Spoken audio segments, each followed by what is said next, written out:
قلوبهم مرض فزادهم الله مرضا তাদের অন্তরে রোগ ধরেছে, রোগ জীবাণু আছে, আর এই রোগ নিয়ে পৃথিবীর মানুষ ঘুরতেছে। এরপরে রোগের ট্রিটমেন্ট করে না। কোরআন কেন ভালো লাগে না? রাসূলের হাদিস কেন ভালো লাগে না? মাদ্রাসা কেন ভালো লাগে না? এমনি করে দান খয়রাত করতে কেন ভালো লাগে না? ব্যাংকে কোটি কোটি টাকা, 500 টাকা দিয়ে জি বেরোয় না কেন? কেন? কারণটা কি? আমার আল্লাহ বলছেন ফি কুলুবিহিম মারাদুন, তার অন্তরের ভিতর রোগ ধরেছে।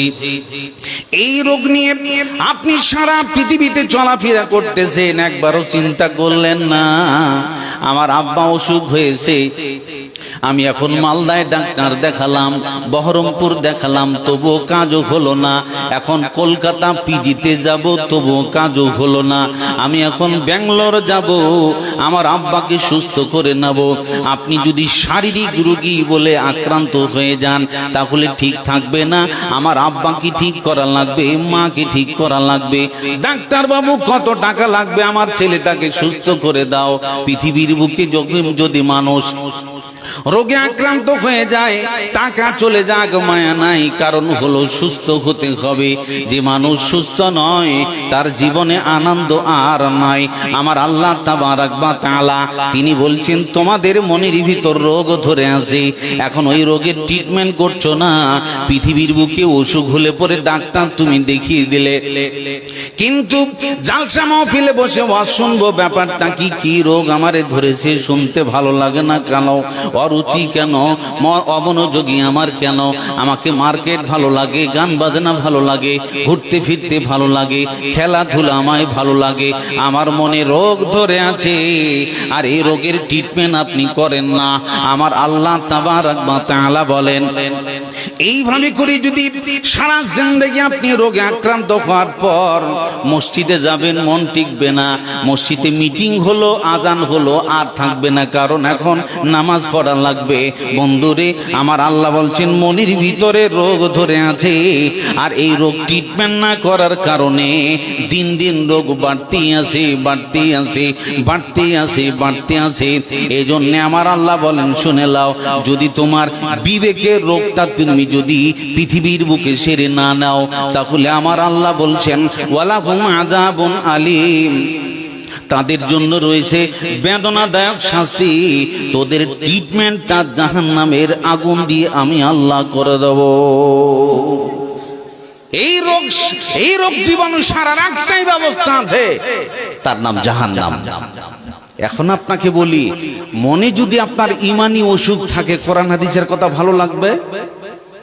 কথা বলেন না গো, লাগবে? একটা লোক জ্বর হলে সে সবকিছুই তার তিতা তিতা লাগে। ভাত দেন তিতা লাগে, মাছ দেন তিতা, মাংস দেন তিতা, যা খাবার দেন সব তিতা, কারণ জ্বর হয়েছে তাই খাওয়ার রুচি নেই। আপনার যদি ঈমান নষ্ট হয়ে যায়, জেনে রাখবেন পৃথিবী যদি বিষাক্ত সাপ, কুকুর যদি আপনাকে কামড়িয়ে নেয় তাহলে মরে যাবেন, কিন্তু ইবলিস শয়তান কামড়িয়ে নিলে পরে জাহান্নামে চলে যাবেন। এই রোগ ট্রিটমেন্ট করার মতো উপায় আপনার জাহান্নামে হবে না। এই জন্য আপনাকে প্রথমত এই রোগটাকে আপনি সেরে নেন, অটোমেটিক দেখবেন কথা ভালো লেগে যাবে। ভাইরা আমার, দেখবেন বিষাক্ত একটা সাপ যখন আপনাকে কামড়িয়ে নিয়েছে, এই বিষাক্ত সাপের জ্বালা যখন আপনার ভিতর শুরু হয়ে গেল, আপনি এখন ওঝার কাছে গেলেন, দেখি ব্যাপারটা কি। ওঝা আপনাকে চেক আপ করতেছে, মুখে লবণাক্ত কিছু দিল অথবা ঝাল।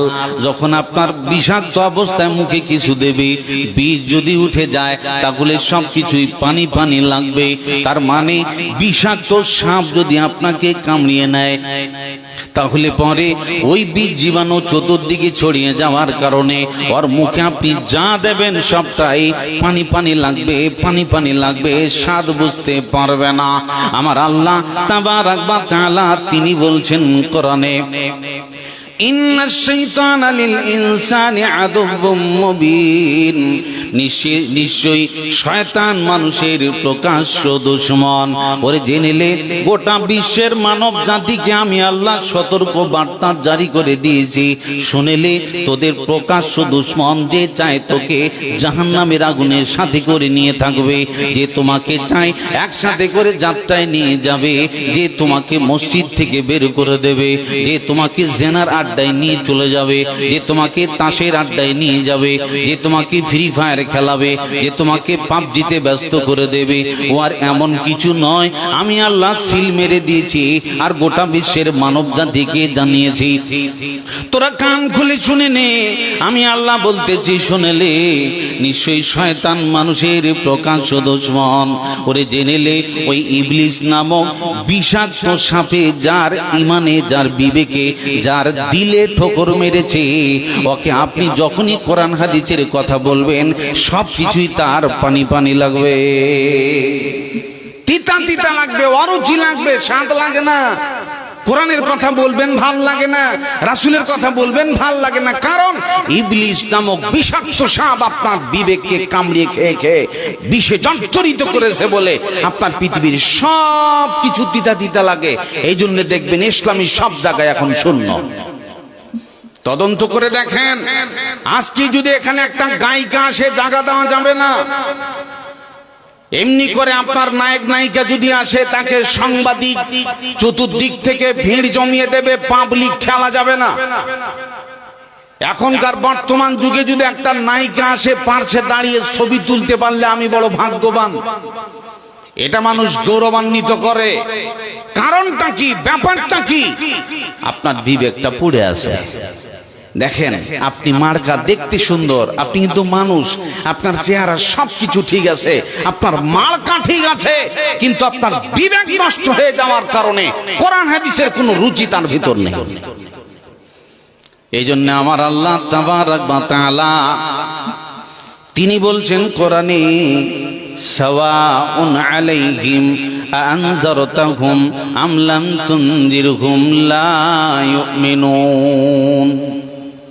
যদি আপনার বিবেকে রোগ ধরে থাকে, অন্তরে যদি জীবাণু থাকে, শয়তানের কামড় থেকে যায়, এখন বড় বড় বক্তা আসবে, কোরআনের পাতা খুলে খুলে আপনাকে ওয়াজ করে করে ঘুষে ঘুষে বুঝাবে, বলে বুঝছে না, মানছে না, শুনছে না। আমার আল্লাহ বলেন শুনেলে, যার বিবেকে রোগ থাকবে ওকে ওয়াজ করো আর নাই বা করো, বুঝাবার নাই বা বুঝাও, ওকে ভয় দেখাবার নাই বা দেখাও, আল্লাহ বলে দিয়েছেন লা ইউমিনুন, ও মানবে না, ঈমান আনবে না। এই জন্যই তো দেখা যায়, দেখবেন ওয়াজ করে করে মানুষকে পাল্টানো যাচ্ছে, পরিবর্তন হয় না। কেন পরিবর্তন হয় না? এর কারণটা কি? আপনার বিবেক জর্জরিত হয়ে গেছে বিষাক্ত সাপের দংশনে।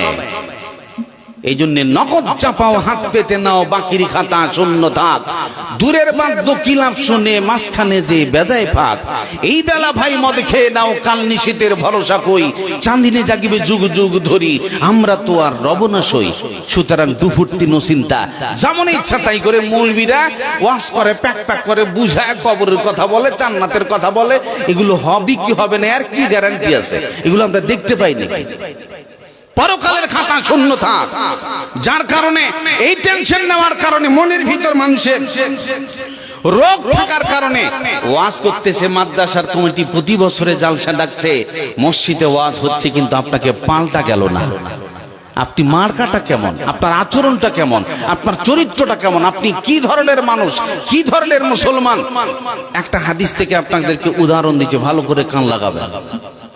আজকে বর্তমান পৃথিবীতে মানুষ যেরকম ও মনে করছে কি প্রতি শুক্রবারে করে জুম্মায় যায়, জালসায় যে বসি এবং আধা ঘন্টা থাকি, 1 ঘন্টা থাকি, পালিয়ে যায়, মাথায় আমার টুপি থাকে, আমি একজন পাক্কা ছাত্র ইমানদার না। রাসূলের জামানাতেও আপনার আগে যারা মসজিদে নামাজ পড়েছে, যার মুখে দাড়ি ছিল, যে ছিল স্বচ্ছ ব্যক্তি, মার্কায় মুসলমান, কিন্তু স্বভাব ছিল মুসলমানের নয়। ভালো করে কান লাগান, একজন বিখ্যাত মানুষের কথা বলছি, রাইসুল মুনাফিকিন আব্দুল্লাহ ইবনে উবাই ইবনে সুলুল। এই মার্কাতে ছিল মুসলমান, স্বভাব মুসলমানের ছিল না। এই লোকটা সারা জীবন রাসূলের বিরোধিতা করেছে, সাহাবীদের বিরোধিতা করেছে। রাসূল এবং সাহাবীদেরকে এই কথা বলেছে, লা ইউখরিজান্নাল আযযু মিনহাল আযাল, নিকৃষ্ট মানুষগুলোকে মদিনার মাটি থেকে তাড়িয়ে দেব। নবীকে সাহাবীদেরকে নিকৃষ্ট মানুষ বলেছে, নামে মার্কায় মুসলমান। ভালো করে কান লাগাবেন। এই লোকটা দাবি করেছে মুসলমান, তার স্বভাব ভালো ছিল না। মা হুম মিনকুম ওয়ালা মিনহুম, না সে মুসলমানদের না সে কাফেরদের, কারো দলে কাজ করে না, মাঝখানে খালি পিঙ্কি লাগা। দেখেন এই লোকটা মারা গেল একই জায়গাতে, বাপ খারাপ বেটা ভালো, বাপ বেঈমান বেটা ইমানদার, একই প্ল্যাটফর্মে। দেখেন পরিস্থিতি দেখেন। আব্দুল্লাহ ইবনে উবাই ইবনে সুলুল মারা গেল, তার যুবক ছেলে, তার ছেলে বিশিষ্ট সাহাবী, তার নাম আব্দুল্লাহ, ইমানদার সাহাবী। আল্লাহ রসুলের কাছে গিয়ে বলছেন, আল্লাহ রসুল, আমার আব্বা মারা গেছে, আমার আব্বা ইন্তেকাল করে গেছে, বিদায় নিয়ে চলে গেছে। আল্লাহ রসুল, আমি জানি কতটাই সে ইসলামের ক্ষতি করে গেছে। আল্লাহ রসুল, সে কতটা ইসলামের শত্রুতা করে গেছে আমি আল্লাহ রসুল ভালো করে জানি। এই ব্যাপারে আমার ভালো করে জানা আছে। তবে আল্লাহ রসুল বাপ বলে কত মায়া সন্তানের। এমনি করে আল্লাহ রসুলের কাছে দৌড়িয়ে গেল আব্দুল্লাহ, যাই বলছি, রসুল গো, আমার আব্বা কত নিম্ন শ্রেণীর মানুষ তা আমার জানা আছে, তবে আমার একটা আবেদন। আল্লাহ রসুল গো, আপনার গায়ের পরনের পাঞ্জাবিটা খুলে দিন, আমি আমার আব্বার গায়ে কাফন পরিয়ে দেব। আপনার গায়ের পাঞ্জাবিটা যদি আমি আমার আব্বার গায়ে কাফন পরিয়ে দিয়েছি, আপনার যতটা বিরোধিতা করেছি, যতটা ক্ষতি করেছে রাসূল, হতে পারে এই গায়ের পাঞ্জাবির কাফনের বাদৌলতে আমার আল্লাহ যদি ক্ষমা করে দেয়। এটা তার ইমানদার সন্তানের আশা। কোনো সন্তান চায় না আব্বা জাহান্নামে চলে যাক, কোনো সন্তান চায় না আব্বা আগুনে জ্বলুক। যখন ইমানদার সন্তান বাপের হাকিকত বুঝে ফেলেছে, রাসূল সাল্লাল্লাহু আলাইহি ওয়াসাল্লামের কাফন চাইতে গেছে। রাসূল গো, আপনার পরনের পাঞ্জাবিটা দেন। রাসূল বলছেন, আব্দুল্লাহ রে, যাও, আমার গায়ের পাঞ্জাবি পরে যদি তোমার আব্বাকে আমার আল্লাহ ক্ষমা করে দেয়, আমি রাসূল, আমার কোনো হিংসা নাই। জোরে বলো নারে তাকবীর, জোরে আমার দিয়ে বলো নারে তাকবীর। যে সারা জিন্দেগি রাসূলের বিরোধিতা করলো, এই লোকটা মরে গেছে, আপনি হলে বললেন শালাকে দাঁত ফেলিয়ে দেবো, ওর নাম মুখে নিবি না, বলতেন না, বলতেন না আপনি? আর রাসূল সাল্লাল্লাহু আলাইহি ওয়াসাল্লামের যে বিরোধিতা করে গেল, এই লোকটা মরে গেল। আবেদন তার ছেলের, আমার আব্বার জন্য একটু আপনার গায়ের পাঞ্জাবিটা দিন, তার গায়ে কাফন পরিয়ে দেবো, আল্লাহ যদি ক্ষমা করে দেয়। শুধু তাই নয়, রাসূল সাল্লাল্লাহু আলাইহি ওয়াসাল্লাম গায়ের পরনে পাঞ্জাবিটা খুলে দিলেন, যাও যাও, তোমার মুনাফিক আব্বার গায়ে পরিয়ে দাও, কাফন হবে, সমস্যা নাই। এমনি করে ওই সাহাবী আব্দুল্লাহ আবার তার আব্বার জন্য আর একটা আবেদন করলো, আল্লাহর রাসূল গো, দয়া করে আপনি নিজেই আমার আব্বার জানাজাটা পড়ে দেবেন, এমনি করে তার জন্য আপনি দোয়া করে দেবেন, এটাই আমার জীবনের, আমার আব্বার জন্য আপনার কাছে আবেদন। আল্লাহ রাসূল বললেন, ঠিক আছে, আমি জানাজাও করে দেব, তার জন্য দোয়াও করে দেব, আমি রাসূল, তার উপর আমার কোনো হিংসা নাই। তবু তোমাকে আমি কষ্ট দেব না। তোমার বাপ, তোমার কতটা বেদনা আমি সেটা বুঝি, আমার কোনো আপত্তি নেই। যাও, আমি তোমাকে আমি তোমার আব্বার জন্য কাফন দিলাম, তোমার আব্বার জানাজা পড়িয়ে দেব, আমি দোয়াটাও করিয়ে দেব। সুবহানাল্লাহি ওয়া বিহামদিহি। এমনি করি বিশ্বনেতা মুহাম্মদ সাল্লাল্লাহু আলাইহি ওয়াসাল্লাম জানাজা পড়বার জন্য প্রস্তুতি হয়ে গেলেন। প্রতিবাদে দাঁড়িয়ে গেলেন ওমর বিন খাত্তাব রাদিয়াল্লাহু আনহু। তিনি বলছেন, রাসূল গো, এরকম মুনাফিক লোকের জন্য তো আপনাকে আল্লাহ জানাজা পড়া নিষেধ করেছি, দোয়া করা নিষেধ করেছি, আপনি তার জানাজা পড়াবেন কেন? আপনাকে তো এরকম লোকের জন্য ফরিয়াদ আল্লাহ নিষেধ করেছি, আপনি তো এর জন্য জানাজা পড়তে পারেন না, আপনি তো এর জন্য দোয়া করতে পারবেন না। আমার রাসূল বলছেন, ওমর, খবরদার কান খুলে শুনে নাও, আমার আল্লাহ তাবারক ওয়া তাআলা এইভাবে বলেনি, আমাকে এইভাবে নিষেধ করেনি। বলে কিভাবে বলেছে? আমার আল্লাহ আমাকে এইভাবে বলেছে, ইস্তাগফির লাহুম আও লা তাস্তাগফির লাহুম ইন তাস্তাগফির লাহুম 70 মাররাতান ফালাই ইয়াগফিরাল্লাহ। আমার আল্লাহ তাবারক ওয়া তাআলা তিনি এইভাবে বলেছেন, তুমি তার জন্য ক্ষমা প্রার্থনা করো আর নাইবা করো। হাবিব রে, তার জন্য তুমি একবার বা দুইবার নয়, যদি 70 বারও প্রার্থনা করো, আমি আল্লাহ তোমার দোয়া কবুল করব না। আমি আল্লাহ ওই আব্দুল্লাহ ইবনে উবাইকে ক্ষমা দিব না। রাসূল সাল্লাল্লাহু আলাইহি ওয়াসাল্লাম এখানে দোয়া করলেন। এই রাইসুল মুনাফিকিন আব্দুল্লাহ ইবনে উবাইয়ের জন্য রাসূল দোয়া করছেন, যার ব্যাপারে আল্লাহ বলছেন, ওয়া মা আরসালনাকা ইল্লা রাহমাতাল লিল আলামিন, আমি গোটা বিশ্ব মানব জাতির কাছে তাকে করুণা করে পাঠালাম। যে রাসূল আল্লাহর কাছে দোয়া করলে ক্ষণিকের ভিতরে সম্পদের ঢের লেগে যাবে, যে রাসূলের দোয়াতে আকাশ জমিন কাঁপতে পারে, সেই রাসূল সাল্লাল্লাহু আলাইহি ওয়াসাল্লাম আব্দুল্লাহ ইবনে উবাইয়ের জন্য দোয়া করছেন। আল্লাহ বলছেন, হাবিব তুমি দোয়া একবার নয় 1 থেকে 70 বার করলেও আমি আল্লাহ আব্দুল্লাহকে ক্ষমা করে দেব না। আল্লাহর রাগ দেখেন তার উপরে। দোয়া করছে আপনারা আমার মতন সাধারণ মানুষ নয়, স্বয়ং মুহাম্মদুর রাসূলুল্লাহ সাল্লাল্লাহু আলাইহি ওয়াসাল্লাম। রাসূল বলছেন, শুনে নাও, আমি 70 বার কি অতিক্রম করে দেব। আমার আল্লাহ আব্দুল্লাহ কি যদি আজকে আমার দোয়াতে আমার কাফনে যদি ক্ষমা করে দেয় তো আপত্তি নাই। সেদিন রাসূল আব্দুল্লাহ ইবনে উবাইয়ের ব্যাপারে এত বাড়াবাড়ি করলেন, আমার আল্লাহ তার দোয়া কবুল করলো না, করলো না, করলো না। এত ফরিয়াদ করলো, দোয়া কবুল হলো না। এতবার আল্লাহকে বললেন, আল্লাহ আজকে তুমি দয়া করে আব্দুল্লাহ ইবনে উবাইকে ক্ষমা করে দাও। দোয়া কবুল হলো না। আকাশ জমিনের নবী মুহাম্মদুর রাসূল সাল্লাল্লাহু আলাইহি ওয়াসাল্লাম তিনি দোয়া করলেন, এতবার চাওয়ার পরেও দোয়া কবুল হলো না। এখন আপনাদেরকে বলি, আমার আল্লাহ তাবারক ওয়া তাআলা সেদিন থেকে রেড সিগন্যাল পাঠিয়ে দিলেন পৃথিবীর মানুষ, শুনে নাও হাবিব রে, আজ থেকে এরকম লোকের জানাজা আর পড়তে পাবে না, এরকম লোকের জন্য আর তুমি ক্ষমা প্রার্থনা করতে পাবে না, এরকম লোকের জন্য আর দোয়া করতে পাবে না। ওয়ালা তুসাল্লি আলা আহাদিন মিনহুম মাতা ওয়ালা তাকুম ফীহি আবাদা। হাবিব রে, আজ থেকে তাদের তুমি আর দোয়া করতে পাবে না, জানাজা করতে পাবে না, আর এরকম লোকের কবরেও কখনো দাঁড়াতে পাবে না। এলান জারি হয়ে গেল।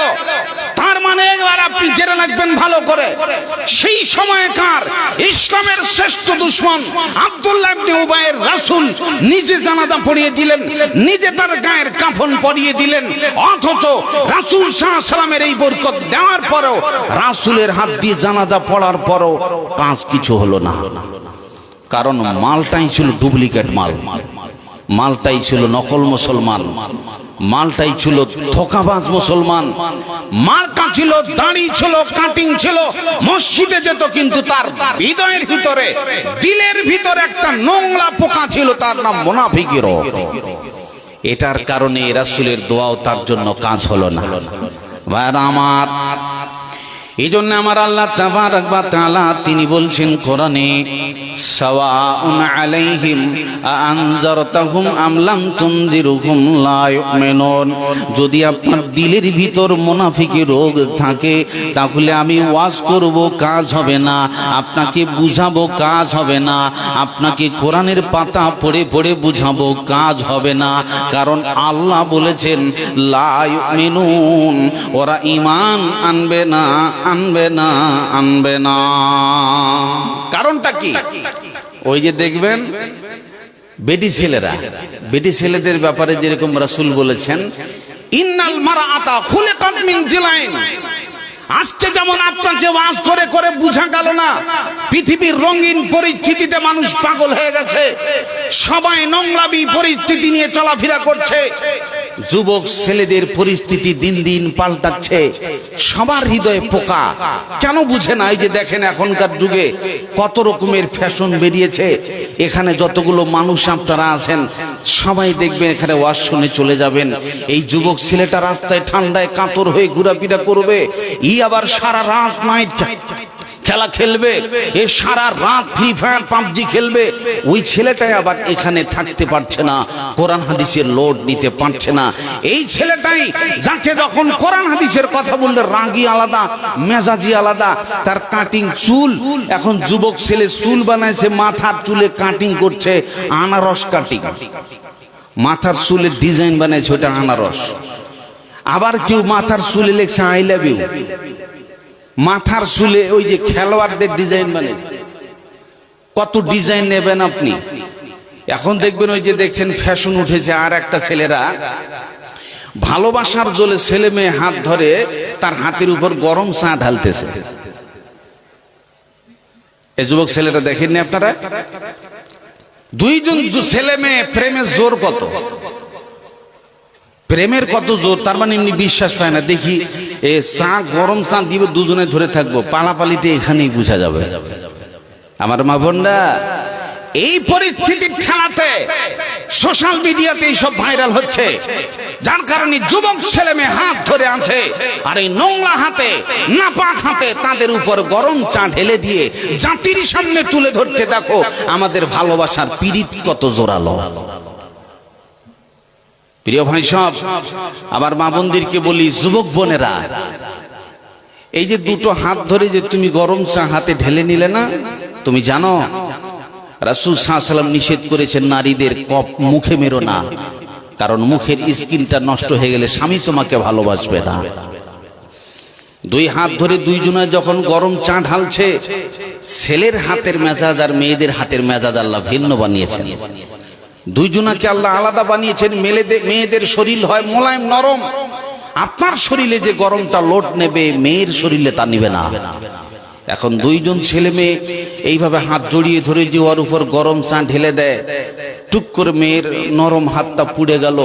যে তোমাকে ভালোবেসে চা গরম ঢেলে দিল, এই ছেলেটাই যদি তোমাকে ভবিষ্যতে দুর্ভাগ্যবশত বিয়ে করে নেয়, আর ওই তোমার হাতটা যদি পুড়ে নষ্ট হয়ে যায়, সেই তোমাকে বলবে ছি তোমার হাতটা দেখে কেমন লাগছে, এখন শুরু হবে ঝামেলা।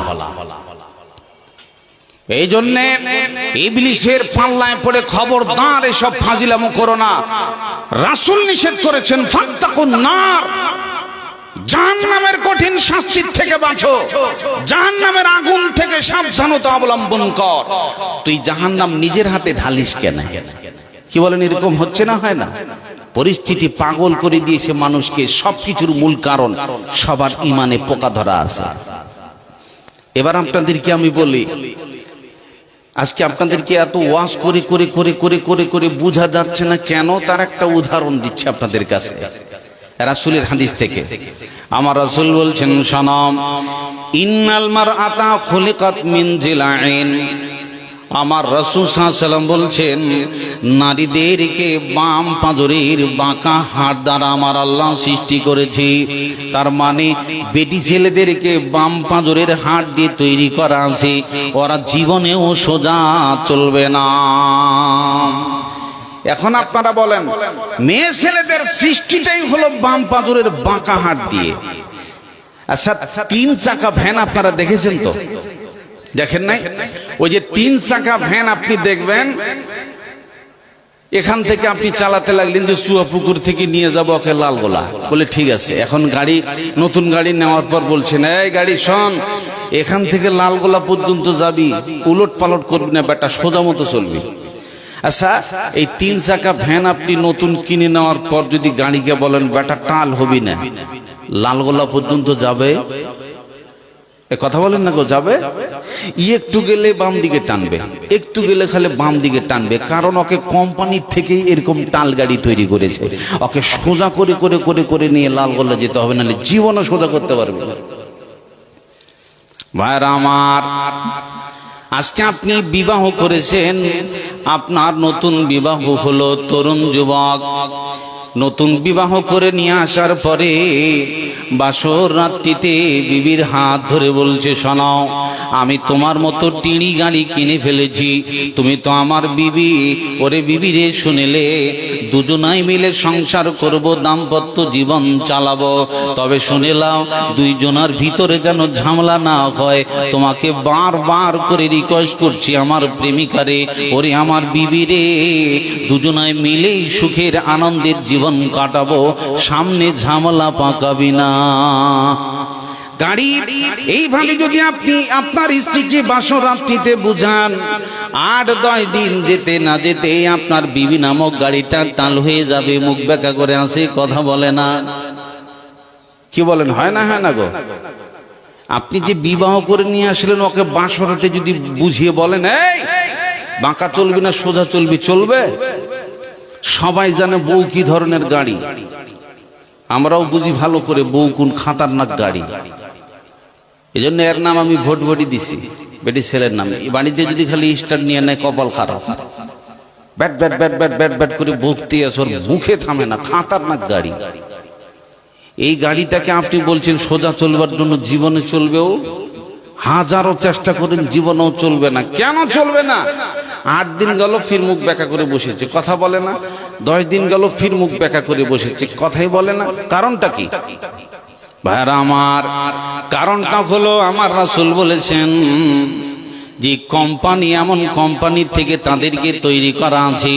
ওরে নারীকুল, তোরা জেনে নে, পৃথিবীর বুকে মা বোনদের ব্যাপারে আমার রাসূল বলছেন, নারীদেরকে যা সৃষ্টি করা হয়েছে বাম পাঁজরের বাঁকা হাড় দ্বারা, তার মানে নারীদেরকে যে কোম্পানির থেকে তৈরি করা হয়েছে, ওই কোম্পানির মালটাই বাঁকা ছিল। তার মানে একটা নারী পৃথিবীর বুকে বাঁকা উলট পালট চলবে, কারণ হলো তার কোম্পানিটাই বাঁকা। টাল ছেড়ে ছেড়ে চালাতে হবে, ও বাঁকা চলবেই, কারণ উপর থেকে ওকে ওইভাবে করেই টেড়া হাড্ডি দিয়ে তৈরি করা আছে, ও বাঁকা চলবেই। রাসূল বলছেন, লান তাস্তাকিমা লাকা আলা তরিকা, কখনো তাকে তুমি সোজা পাবে না। তুমি যদি মনে করো তার থেকে ফায়দা নেব, ফাইন ইসতামতাআতা বিহা ইসতামতাআতা বিহা ওয়া বিহা ইওয়াজুন, তুমি তার থেকে যদি কোনো উপকার নিতে চাও, তাহলে তার থেকে তুমি টেড়ি হাড্ডি অবস্থায় উপকার নাও। আর যদি বেশি বাড়াবাড়ি করো, তাহলে ভেঙে যাবে, ভেঙে যাওয়াটা তালাক হবে, সংসার টিকবে না। এই জন্য বউকে ছোট্ট একটা কথার উপর চূড়ান্ত সিদ্ধান্ত নিয়ে টুক করে বলে দিলেন, তোকে তালাক দিয়ে দিলাম। এইভাবে একজন শত শত তালাক দিয়ে সংসার করছে, মৌলবি টেরই পেল না। খুব সাবধান, কথায় কথায় বউর উপর টর্চারিং করবেন না, তালাক দেবেন না, ফেসে যাবেন, আপনার বউ হারাম হয়ে যাবে। আপনি জানেন এই তালাক শব্দটা কত কঠিন। গুলি যেরকম বের হয়ে গেলে আপনার বুক ছাঁদা করে দিতে পারে, ওকে যেমন আর ফিরা যায় না, তালাক বলে দিলে আর তাকে এইভাবে ফিরা যায় না। যার শরীয়তি কৌশল আছে, তারপরে সে নীতি ছাড়া আপনি তাকে ফিরাতে পারেন না। এর নাম তালাক। ফাজলামো করে বললেও হয়ে যাবে, রহস্য করে বললেও হয়ে যাবে। এমনি করে রহস্য করতে করতে হাসতে হাসতে বলে দিলেন, তালাকের গুলি বেরিয়ে গেছে।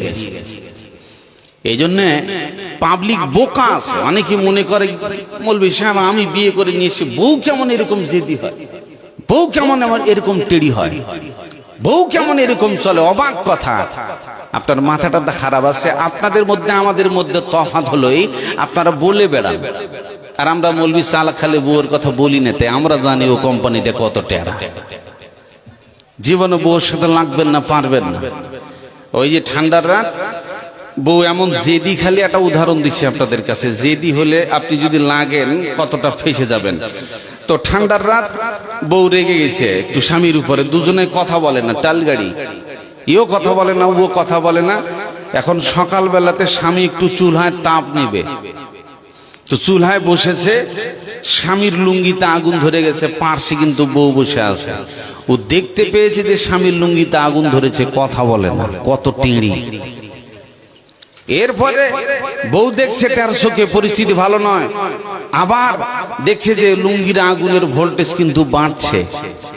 ও কিন্তু দেখতে পেয়েছে কত জেদি, তবুও কথা বলে না ও। এরপর দেখছে যে আগুনের ভোল্টেজ বাড়তে বাড়তে ম্যান গোডাউনে ঢুকতেছে, গোডাউন টু ডাউন সব 12 বেজে যাবে। এখন বউ একদিকে মুখ ঘুরে দেখে বলছে, হায় রে, এখন আমি কি করি, কথা তো বলবো না, কি একটা কৌশল করা যায়, তাছাড়া তো গোডাউন টোডাউন সব পুড়ে তো 12 বেজে যাবে, কি হবে, সবকিছু বেকার হবে, কি করা যায় কি করা যায়, তবুও কথা বলেন না, কতটা জেদি। এরপরে একটা কৌশল পেল, যদি এক কাজ করি তবু একটু সতর্ক করা যায়। একদিকে মুখ ঘুরে বলছে আমি কারো সাথে কথা বলি না, আর কারো লঙ্গিতে আগুন ধরলে বাধাও দেই নাই। যখনই এই কথা বলেছে স্বামী থিড়কে উঠে কয়, ওরে বাবা, এই কোন ধরনের বক্তা রে? জীবনে বহুত বড় বড় বক্তার ওয়াজ শুনছি, টেढ़ी বক্তা, জেদি কত খাতার নাগু, এই কোন ধরনের টেढ़ी বক্তা? আমার লুঙ্গি পুড়ছে আর ও এখানে যুক্তিবাদী বক্তা মারাইছে। পারবেন না, জীবনে বউর সাথে লাগিয়ে না, থানায় ভাত হবে। আমার আল্লাহ তাবারাক ওয়া তাআলা বলেন, এই জন্য টাল গাড়ি কোনো দিন আপনি সোজা পাবেন না। আমার আল্লাহ বলেছেন নুশুজাহুন্না ফাইজুহুন, তোমার এই বউ নামক টাল গাড়িটাকে ওয়াজ করে করে টাল সেরে সেরে তাকে তোমার সংসার জীবনে চালিয়ে নিতে হবে। আপনি যদি বলেন বুঝি না তালাক দেব, হাজার হাজার বউ ছাড়া পড়ে যাবে, সংসার কোনোদিন টিকাতে পারবেন না। কারণ আমার আল্লাহ তাবারাক ওয়া তাআলা বলেন, আর রিজালু কাওয়ামুনা আলান নিসা, আমার আল্লাহ নারীর ড্রাইভিং লাইসেন্স পুরুষের হাতে তুলে দিয়েছে। ওরে পুরুষের দল, তোরা তোদের বিবিকে টাল সেরে সেরে বুঝে বুঝে বুঝে বুঝে ওয়াজ করে করে তাদের চালিয়ে যাবি। খবরদার, ছোট্ট একটা ভুলের কারণে চূড়ান্ত সিদ্ধান্ত নিয়ে মাথায় বাড়ি দিয়ে মাথা ফাটিয়ে দিয়ে তুমি তাকে তালাক দিয়ে বাড়ি ছাড়া করো না। যেমন একটা বউকে সোজা পাওয়া সম্ভব নয়, তাদের কোম্পানিটাই বাঁকা। আজকে আপনাদের কোরআন হাদিসের কথা বলতে বলতে বলতে বলতে আল্লাহ বলছেন সাওয়াউন আলাইহিম আনদারতাহুম আম লাম তুনদিরহুম লা ইউমিনুন, তাদেরকে ওয়াজ করো আর নাই বা করো, বুঝাও আর নাই বা বুঝাও, ওয়াজ করো আর নাই বা করো, ভয় দেখাও আর নাই বা দেখাও, লা ইউমিনুন, বেটি ছেলে যেরকম সোজা হবে না, আপনিও ঈমান আনবেন না। কারণটা কি? আপনার বিবেকে রোগ আছে, আর বিবেকে যদি রোগ থাকে তাহলে পরে আমি ওয়াজ করব, আপনার কাজই করে না, কারণ আপনি রোগী। আপনাকে এই রোগ সারবার জন্য সকলেই জানেন। আজকে এখানে আপনি 3-4 ঘন্টা বক্তব্য শুনবেন বলে আপনার 25 বার উঠাউঠি হয়। আর এখানে যান, আপনার বাড়ির পাশে মাদ্রাসা আছে, এখানেই চুয়াপুকুর মাদ্রাসা, আর আপনি এখানে চোখের সামনে দেখলেন এই মাদ্রাসার প্রস্ফুটিত ফুল, এই বাগান থেকে ফোটানো ফুল আপনারা দেখলেন কাতারবদ্ধ ভাবে। আপনি তার নজির দেখেছেন এখানে, যে একটা ছেলে এখানে জনসম্মুখে পাগড়ি প্রদান পেয়ে, জনসম্মুখে, এটা একটা রহস্য নয়, এই ছেলেটা মাথায় পাগড়ি পেয়েছে ঘুম পেড়ে, আর আপনার মতো ফ্রি ফায়ার খেলে নয়। একে কতটা ঘুম জাগতে হয়েছে জানো? এর জীবনের শ্রম আপনি জানেন। যান সকালবেলাতে, ভরে যাবেন মাদ্রাসায়, আজান হয়ে গেছে, মাদ্রাসার শিক্ষকগুলো লাঠি নিয়ে ঠক ঠক ঠক ঠক করে প্রতিটা ঘরে ঘরে গিয়ে ডাকতেছে। ছেলেরা এই কনকনে শীতের রাত্রিবেলায় ইচ্ছা করে না যে বিছানা আমি ছেড়ে দেই, ইচ্ছা করে না আমি লেপ কাঁথা ছেড়ে দেই। যান, আপনি একবার চেষ্টা করেন যে আজকে আমি রাত্রিবেলায় উঠবো, ভোরে উঠবো, তো আপনি পারবেন না, অটোমেটিক ভেঙে পড়বেন, কারণ আপনার বিবেকে রোগ আছে। আপনি এইটুকু খালি দেখবার জন্য যাবেন, মাদ্রাসায় যাওয়ার পর দেখবেন ভোরবেলাতে যেই সব ছোট্ট ছোট্ট বাচ্চাগুলি কনকনে শীতে কাঁপতে কাঁপতে কাঁপতে কাঁপতে দৌড়িয়ে আবার পায়খানা পেশাবের বারাত সেরে এসে কনকনে শীতে উজু করে কাঁপতে কাঁপতে গিয়ে মসজিদে গিয়ে নামাজ আদায় করে। নামাজ আদায় করবার পর আপনি তো আপনার বাড়িতে লেপকাথা নিয়ে আরামে শুয়ে যাবেন। মাদ্রাসায় এই সুযোগ নেই, যদি কোনো ছাত্র শুয়ে যায় আবার শিক্ষক গিয়ে লাঠি চার্জ করে, শুয়ে গেলি কেন? ফরজ নামাজ পড়ে নামার পর আবার তারা মসজিদে বসে যায়, আপন আপন ঘরে কোরআন হাদিস নিয়ে বসে গেল। মাদ্রাসায় গুনগুন করে আওয়াজ চলতেছে, মাদ্রাসায় গুনগুন করে আওয়াজ চলতেছে। এই ছেলেগুলি থরথর করে কাঁপতে কাঁপতে এইভাবে প্রচন্ড ঠান্ডার শীতের রাত্রিতে, ভোরবেলায় ঠান্ডা বেশি হয়, এইভাবে করে সকাল পর্যন্ত পড়াশোনা করে। এরপরে মাদ্রাসায় ঢুং ঢুং করে ঘন্টা পড়ে গেল। ঘন্টা পড়ে যাওয়ার পর আবার সবাই নিজ নিজ ইউনিফর্ম পরে সবাই আপন আপন আপন ক্লাসরুমে চলে গেল। সবাই আপন আপন ক্লাসরুমে যাওয়ার পর 6:30, 7টা, 6টা, 6:30 থেকে নিয়ে ক্লাস শুরু হয়ে গেল। এইভাবেই ক্লাস চলতে থাকে 10:30, 11টা নাগাদ। এর মাঝখানে ক্লাসে বসে যদি কোনো ছেলে তার পায়খানা পেশাবের বারাত হয়, আঙ্গুল দেখিয়ে বলে আমি একটু পায়খানায় পেশাবে যাব, তার জন্য তাকে ছুটি নিতে হয়।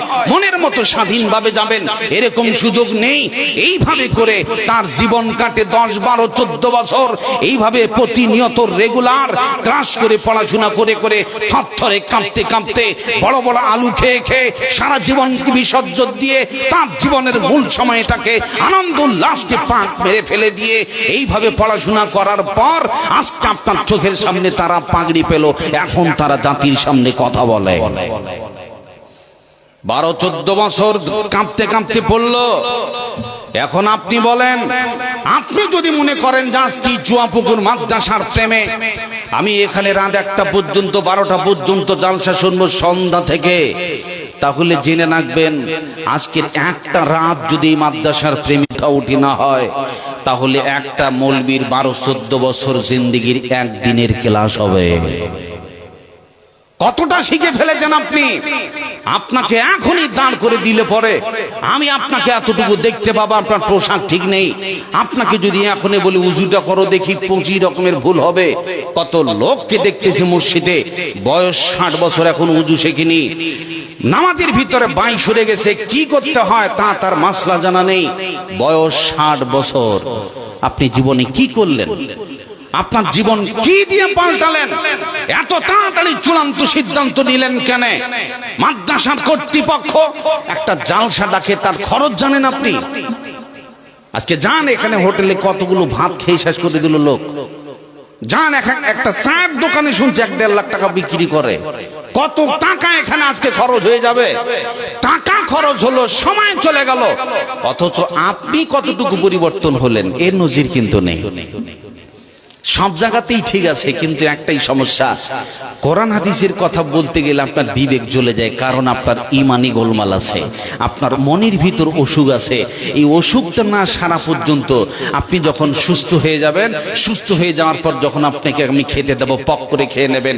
আর ঠিক আপনার ইমানের রোগটা যদি সেরে যায়, এখন কোরআন হাদিসের কথা বলবো দারুণ লাগছে গো, নামাজের কথা বলবো দারুণ লাগছে তো, রাসূলের হাদিসের কথা বলবো দারুণ লাগছে গো, দানের কথা বলবো দেরি নেই, কত টাকা লাগবে পুক করে দিয়ে দাও। এবার ছোট্ট একটা উদাহরণ আপনাদের কাছে দিই। মনের রোগ থাকলে আপনার বিবেক জীবনে নড়বে না। মনে করেলেন গভীর রাত্রিবেলাতে আপনি একটা দোকানে চলে গেলেন, জিলেপির দোকানে। জিলেপির দোকানে যাওয়ার পর আপনি যাই বলছেন, ভাই এই যে নাও 500 টাকা। আমার 500 টাকা মানে এটা পৃথিবীর টাকা নয়। আমি 5 ওয়াক্ত নামাজি, কোরআন পড়ি, হাদিস পড়ি, পাক্কা যাচ্ছে ইমানদার মানুষ, আমার 3 বার হজ করা আছে। এরপরে দোকানে যাই বলছেন, ভাই আমাকে 1 কেজি জিলেপি দাও, আমি তোমাকে 500 নেকি দিয়ে দেবো। পুরো দোকানওয়ালা জিলেপি দিবে? আচ্ছা, নেকি দিয়ে জিলিপি পাওয়া যাবে? এখনই সব বিক্রি সাফ হয়ে যাবে। একটা দোকানে একটা দানা খুঁজে পাবেন না আপনি। তার মানে আপনি যদি দোকানে নেকি দিয়ে জিলিপি নিতে চান, কোন দোকানেই আপনাকে দিবে না। কারণ কি? পৃথিবীর কোন দোকানে নেকি চলে না, এই নোট চলে না। কি চলবে? টুক করে পকেট থেকে এইভাবে 100 টাকা বের করে দিয়ে বলেন, ভাই 1 কেজি জিলিপি দাও, টুক করে আপনাকে মেপে দেবে। কারণ পৃথিবীর বুকে যে আমাদের দোকানে মাল কিনতে গেলে এরকম নগদ মাল লাগে। ভাইরা আমার, পৃথিবীর বুকে যেমন আপনি দোকানে মাল কিনবেন, আর এই মাল কিনতে গেলে আপনি পৃথিবীর নোট ছাড়া আপনাকে দোকানওয়ালা মাল দেবে না। তার মানে আপনি যদি পৃথিবীর বুকে নেকি দিয়ে বলেন, মুদিখানার দোকানে যায় বলেন 5 কেজি চাল দাও, 1 কেজি আটা দাও, এমনি করে আরো অন্য কিছু দাও, আমি 5000 নেকি তোমার ব্যাংকে দিয়ে দেবো, কোনো দোকানওয়ালা একটা চকলেটও দিবে না। কারণ পৃথিবীর বুকে এগুলো চলে না। হাসরের মাঠে বিপদের সময়, কঠিন দিবসে আপনি যখন বিপদে পড়ে যাবেন, জাহান্নামের কঠিন শাস্তির থেকে বাঁচবার জন্যে আল্লাহর কাছে ফরিয়াদ তুলে ধরবেন, আল্লাহ গোটা পৃথিবী সমান সোনা দিয়ে দেব, আমার ছেলে মেয়ে পরিবার দিয়ে দেব। আজকে বলে মাদ্রাসায় পড়বে ছেলে দেব 5,000 টাকা বেতন, 10,000 টাকা বেতন, না না, এটা দিয়ে সংসার চলবে না। মিশনে ভালো চলতেছে, 1 লাখ টাকা ডোনেশন নেবে, মাসে মাসে 10-20 হাজার টাকা করে নেবে, টাকা বিলিয়ে দেবো। পৃথিবীর বুকে আলেমেরা আপনাকে মাদ্রাসায় ডেকেছে বলে এটা নেব না, এটা দিব না, এটা চলবে না। তার কারণ হলো হাসরের ময়দানে যখন আপনি উঠবেন, আল্লাহ জাহান্নামের আগুন থেকে বাঁচবার জন্যে আমার সমস্ত ছেলে মেয়েগুলোকে তোমার রাস্তায় দিয়ে দেব, আমার বিবিকে দিয়ে দেব, আমার পরিবার দিয়ে দেব। ওয়ামান ফিল আরদি জামিআ, গোটা পৃথিবীর যত যা কিছু আছে সব কিছু তোমার রাস্তায় বিলিয়ে দেব। আল্লাহ তোমার কাছে আমার আকুল আবেদন, জাহান্নামের কঠিন শাস্তির থেকে মুক্তি দিয়ে দাও। আল্লাহর কাছে এসব নোট পরকালে চলবে না।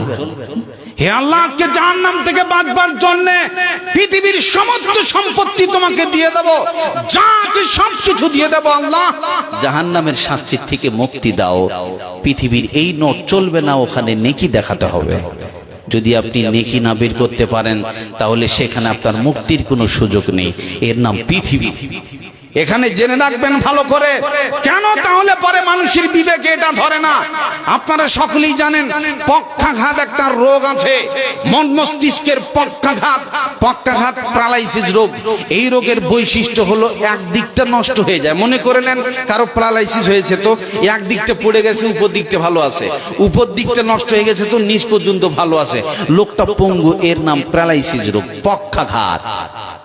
বার আমার আল্লাহ তাবারাক ওয়া তাআলা তিনি বলছেন কোরআনে, বাল তুসিরুনাল হায়াতাদ দুনিয়া ওয়াল আখিরাতু খায়রুন ওয়া আবকা। তোরা দুনিয়াকে প্রাধান্য দিচ্ছিস, আর তোরা কান খুলে শুনে নে, আখিরাত হলো সর্বোত্তম এবং চিরস্থায়ী। ওটা শেষ হবে না, মিটবে না, ওটাকে কেউ নিমেষে নিমাতে পারবে না। ওরে জেনে রে, পৃথিবীর বুকে আমি আল্লাহ তোদেরকে জানিয়ে দিয়েছি পরকাল চিরস্থায়ী, ওটা কোনোদিন হারাবে না, আর পৃথিবী তোমার কাছে থাকবে না।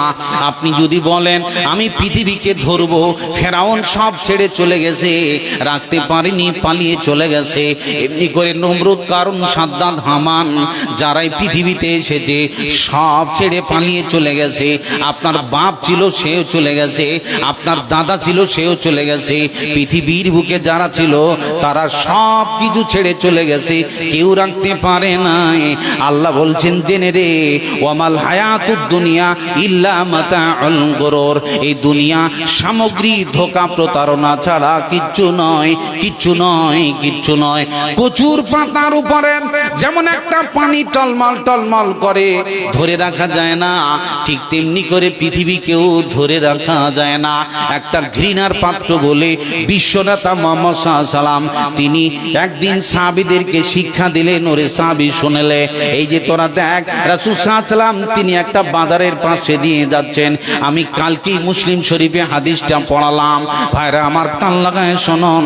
এমনি করে বিশ্বনেতা মুহাম্মদ সাল্লাল্লাহু আলাইহি সাল্লাম একটা ছোট কানওয়ালা ছোট ছাগলের বাচ্চা, রাসূল সাল্লাল্লাহু আলাইহি সাল্লাম তিনি রাস্তায় তাকে কুড়িয়ে পেলেন।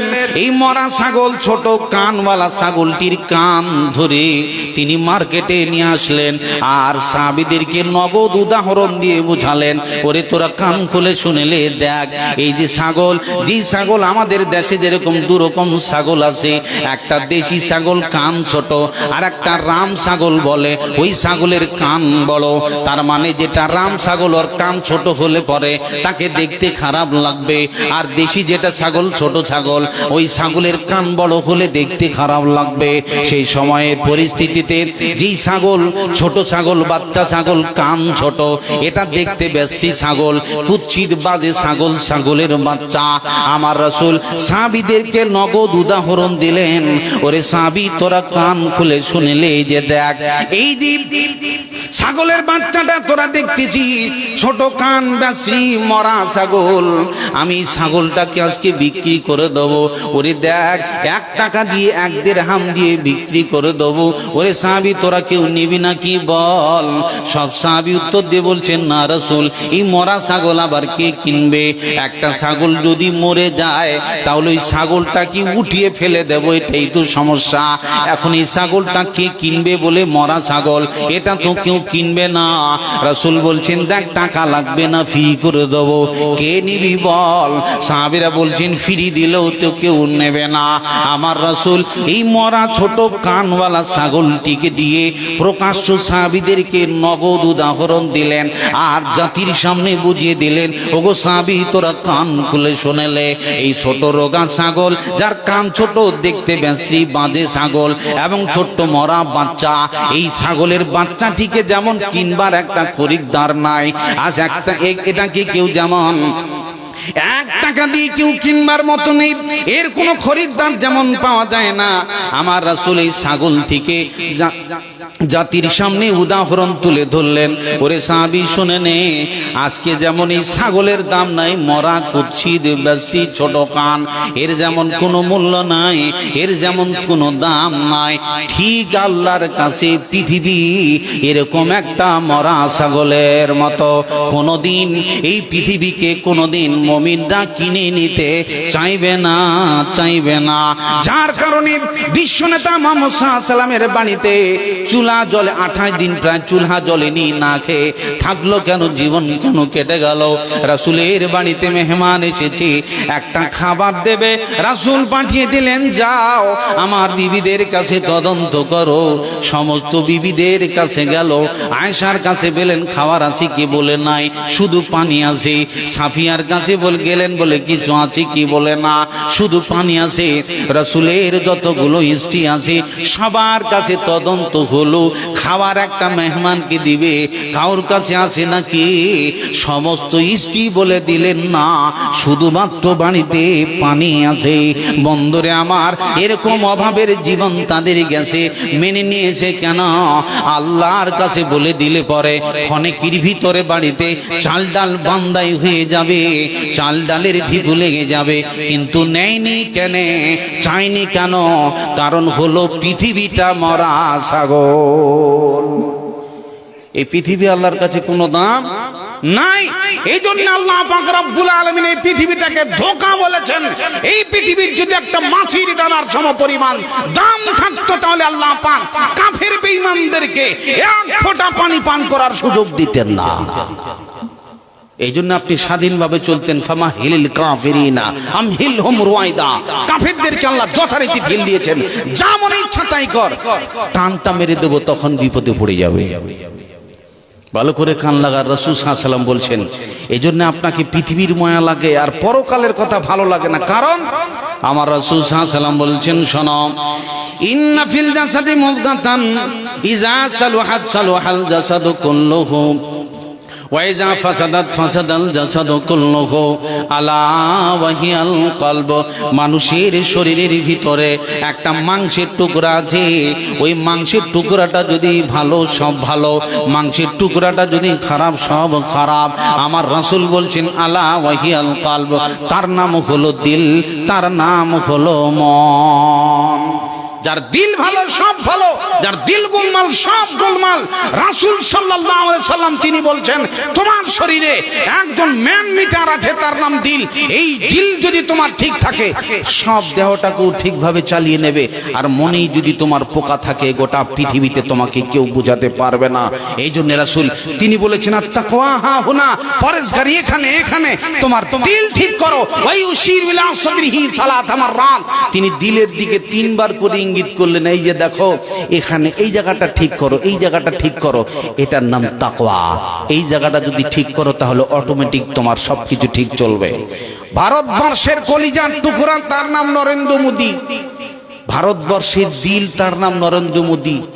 এই ভারতবর্ষ নামক দেহের ভিতরটা, কলিজাটা, তার নাম নরেন্দ্র মোদী। ও যদি ঠিক চলে তো গোটা দেশ ঠিক চলবে না, চলবে না? আর ওই কলজাটা যদি গোলমাল হয়ে যায়, ওই প্রধানমন্ত্রীর জায়গাটা যদি গোলমাল হয়, গোটা দেশ আগুন জ্বলবে না জ্বলবে না? তার মানে গোটা ভারতবর্ষের যদি প্রধানমন্ত্রী ঠিক থাকে, গোটা দেশ ঠিক থাকবে। ওই জায়গাটা যদি খারাপ হয়, গোটা দেশ গোলমাল হয়ে যাবে। গোটা দেহের ভিতরে, আপনার বিবেক নামক শরীরের ভিতরে আপনার যে দিল আছে, ও হলো আপনার শরীরের প্রধানমন্ত্রী। সে যদি ঠিক চলে, তাহলে পৃথিবীর কোনো মানুষ আপনার ঈমান বাঁকা করার সুযোগ পাবে না। প্রিয় ভাই সব, আচ্ছা আপনাদের বিরক্ত লাগছে নাকি গো? বিরক্ত লাগছে? ভালো করে কান লাগান। আপনারা সকলেই জানেন মাদ্রাসা কেন্দ্রিক জালসা। আমি আপনাদের শুধু মনের রোগ সারতে চাইছি। যদিও বর্তমান যুগের মানুষকে যতই কোরআন হাদিসের কথা বলেন, ও বুঝবে না। কখন বুঝবে? ঠিক যখন তার আত্মাটা বেরোবে। জীবন যায় যায়। এই সময় যখন আপনার জীবন যায়, এই সময়ের একটা পরিস্থিতি আপনাকে তুলে ধরছে আল্লাহর কোরআন থেকে। যখন আপনি মরেন, মরছে, আপনার বাপ মরে, আপনার মা মরে, আপনার ভাই মরছে, আপনার চাচা মরছে, আপনার বন্ধু মরছে, পাশে দাঁড়িয়ে আছেন, সে সময় খালি দেখবেন তাকিয়ে, চোখগুলো কেমন করছে, কি অবস্থা, কেমন যেন করছে, তার পরিস্থিতি ভয়ানক। লোকটা যখন মরে যায়, একটু তাকিয়ে দেখবেন, আপনি কিছু অনুভব করতে পারবেন, কিছু আপনি বুঝতে পারবেন। বার আমার মানুষ যখন মরছে, এই মরছে পরিস্থিতিতে তার একটা আল্লাহর কাছে আবেদন থাকে, আল্লাহ তোমার কাছে আবেদন করতেছি, আমায় একটু সময় দাও। আল্লাহ আমায় একটু সময় দাও বলে, সময় পেলে কি করবে? আল্লাহ যদি আমাকে একটু সময় দাও বলে, কত সময়? ধরে নেন আপনি 5 মিনিট বা আধা ঘন্টা, 1 ঘন্টা, অথবা যদি 1 ঘন্টা, 1 দিনের সময় নেন। আমার আল্লাহ তাবারাক ওয়া তাআলা মরার সময়তে আপনি আল্লাহর কাছে বলেন, আল্লাহ আমাকে একটু সময় দেন। মনে করে নেন আল্লাহ আপনাকে 1 ঘন্টা সময় দিল, তাহলে আপনি সময়টা নিয়ে কি কাজে লাগাবেন? ওই উত্তরটা আমার আল্লাহ কোরআনে তিনি সেটিং করে দিয়েছেন। আপনি বলেন ফাআসাদ্দাকা ওয়া আকুম মিনাস সালিহিন। আল্লাহ আমাকে যদি একটু সময় দেন, তাহলে পৃথিবীর বুকে যায় প্রথম কাজটা যা করব, আমার টাকা পয়সা আছে আমি দান করে বিলিয়ে দেব। দ্বিতীয় নম্বরে আমি বদমাশি করেছি, মৌলবীদের ওয়াজ শুনি নাই, কোরআন হাদিসের কথা আমি গুরুত্ব দেই নাই, মানি নাই, শুনি নাই, আমরা এমনি করে মুখ এড়িয়ে চলেছি। আল্লাহ তোমার কাছে আবেদন, আমাকে 1 ঘন্টা সময় দিলে পরে, 1 দিন সময় দিলে পরে, আল্লাহ প্রথম কাজ হবে ব্যাংকের অ্যাকাউন্ট খালি করে দেব, জমি জায়গা সব বিলিয়ে দেব, আল্লাহর রাস্তা তোমার রাস্তায় খরচ করে দেব, আর আমি একজন নেক ভালো মানুষই পরিগণিত হব। যখন আপনি আল্লাহর কাছে এইভাবে সময় চেয়ে বসেন, আমার আল্লাহ আর সময় দেবে না, 1 সেকেন্ডও সময় অতিরঞ্জিত হবে না। যেই সময় আপনি সময় চান, আল্লাহ সময় দিবেন। আর যখন আল্লাহ পাক রব্বুল আলামিন এখন আপনাকে সময় দিয়েছেন হাতে, এখন আপনি বলবেন 1 টাকাও দিব না, মরবে তখন আবেদন করব, দিলে দিবে, না দিলে নাই দেব। প্রিয় ভাই সব, এই জন্য থাকতে গরু বয়না হাল, তার দুঃখ সর্বকাল। আজকে আপনার যুবক ছেলে এখানে মনে করে নেন জালসা লেগেছে, যায় বলছে আব্বা আমাকে 1000 টাকা দাও তো। বলে কি করবি রে? 1000 টাকা নিয়ে যে বন্ধু বান্ধব আছে বড় জালসা, আমি তাদেরকে একটু চাউমিন মোগলাই টোগলাই গুলো খিলাবো। বলে ঠিক আছে নে, 1000 টাকা দিয়ে দিল। দেওয়ার পর এখন বাপ বলছে, বেটা এক কাজ করিস, তোকে 1000 টাকা দিলাম, 1000 টাকার থেকে যখন তুই জালসা শুনে বাড়িতে আসবি, তোর বুড়ি মা বিছানায় পড়ে আছে, 100 টাকার জিলিপি খাওয়ার গুলো নিয়ে আসবি। ছেলে ঝিড়কে নিবরে বলছে, একটা দানাও নিয়ে আসতে পারবো না। আচ্ছা 1000 টাকাটা কার? কথা বলেন না গো, কার টাকা? বাপের 1000। বাপ দিল বেটাকে টাকা খেতে, সব খা। 100 টাকার বাপ ভাউচার দিয়েছে, তো ছেলে ঝিড়কে নিয়ে রাগ দেখিয়ে দিল। বাপ কি আর টাকা দিতে চাইবে? জোরে বলুন, চাইবে না? বাপ রেগে যাবে। ভাই আমার, মহান আল্লাহ তাবারাক ওয়া তাআলা তিনি বলছেন কোরআনে, ওয়ালিল্লাহি মিরাসুস সামাওয়াতি ওয়াল আরদ, আকাশ জমিনের সমস্ত সম্পত্তি আমার আল্লাহ পাকের। আমার আল্লাহ রাব্বুল আলামিন তার সম্পত্তি পৃথিবীতে যত যা কিছু আছে সবার হাতে আমার আল্লাহ তাবারাক ওয়া তাআলা দান করেছে। এখন কিয়ামতের দিন যখন ডঙ্কা বেজে যাবে, কিয়ামতের ডাক এসে যাবে, আপনি মনে করছেন দেখি আমার জমির অবস্থা। আপনি গেলেন কম্পিউটারে যায় যদি সার্চিং করে দেখেন, আমার বাড়ির জায়গার অবস্থাটা কেমন? বিবির নামে 2 বিঘা ছিল, মায়ের নামে 2 বিঘা আছে, বড় ছেলের নামে 10 কাঠা আছে। একটু দেখি রেকর্ডটা গোলমাল হয়েছে নাকি। আপনি দাগ নম্বর দেবেন, কম্পিউটার থেকে সার্চিং হয়ে বেরিয়ে আসবে বাপের নামে জমি নাই, ছেলের নামে জমি নাই, মেয়ের নামে জমি নাই, একটা কোনো কারো নাম দেখাচ্ছে না, একজনেরই নাম বেরোচ্ছে, তার নাম আল্লাহ, তার নাম আল্লাহ। তার মানে যখন কিয়ামত হয়ে যাবে এই আবার গোটা পৃথিবীর সম্পত্তি আমার আল্লাহ পাকের নামে রেকর্ড হয়ে যাবে। গোটা পৃথিবীর মানুষ কেউ কেড়ে নিতে পারবে না, পারবে না। আল্লাহ তাবারক ওয়া তাআলা বলেন, বান্দারে আমি কিছুক্ষণ তোমাদের সময়ে একটু সম্পদগুলো হাতে দিলাম, এমনি করে তুই খাবি, তোর বিবির পিছনে খরচা করে দিবি, ছেলে মেয়ের পিছনে খরচা করে দিবি, এমনি করে পৃথিবীর বুকে মসজিদ মাদ্রাসা গরিব দুঃখী আছে। ওয়া মিম্মা রাযাকনাহুম ইউনফিকুন, আমি আল্লাহ যে টাকা পয়সা ধনমালগুলো তোমাকে দান করেছি ওই আমার এই টাকা থেকে আমার রাস্তায় খরচ করে দিবি। এখন আল্লাহর টাকা, আল্লাহর জমি, আল্লাহর সব। এখন আপনি বলছেন 1 টাকাও দিব না, ঘাড় মটকিয়ে উঠে পালিয়ে যাব, রেগে যাবে কে? আল্লাহ যদি রেগে যায়, কোন বাপের বেটা ক্ষমতা আছে যে ওর ধন টিকাবে? এরা জমান ও সিংহাসন সবই করি দান, শাহিন শাহী কেড়ে নিয়ে ফকির ও সাজান। কথায় 1000 টাকা কত জনে লয়, সারাদিন খেটে কেউ আনাহারে রয়। বাদশাকে ফকিরি করেন, ফকিরিকে রাজ, ভাঙ্গা গড়া পৃথিবীতে এই তো তার কাজ। এ রাজ্য মান সিংহাসন সবই করি দান, শাহিন শাহী কেড়ে নিয়ে ফকির সাজান। আমার বাড়ির পাশে 1400 বিঘা জমির মালিক শেষ হয়ে গেল গো, চোখের সামনে দেখলাম ডিলারের মাল খেয়ে জীবন কাটালো। এইভাবে যিনি উলট পালন করতে পারেন তার নাম আল্লাহ। আপনার সম্পদগুলো কেড়ে নিয়ে আল্লাহ পথের ভিখারি বানিয়ে দেবে। এই জন্য আল্লাহ পাক রব্বুল আলামিন, তার হাতে আছে চাবি। সে আল্লাহ পাক রব্বুল আলামিনের খাজানায় একটু জমা দেব। এই চুয়াপুকুর বড় মাদ্রাসা, তার প্রেমে আমি মুসাফির, আপনাদের জন্য প্রাণ খুলে দোয়া করে দেব। আল্লাহর ওয়াস্তে ভাই 10টা মিনিট কেউ উঠাউঠি করবেন না, আল্লাহর ওয়াস্তে এটা আমার আবেদন। আমি মুসাফির, দোয়া করে দেব। কত দূর আপনি ডাক্তার দেখিয়েছেন, পিজিতে গেছেন, এমনি করে ব্যাঙ্গালোর ভেলোর গেছেন, কত ডাক্তার দেখালাম, রং চিকিৎসা হলো, টাকাও গেল। অপারেশন হলো, রং চিকিৎসার কারণে ছেলেটা মারা গেল। ডাক্তার টাকা ঘুরিয়ে দিল না, কানতে কানতে দৌড়িয়ে বেড়ালাম, কিচ্ছু করার নেই।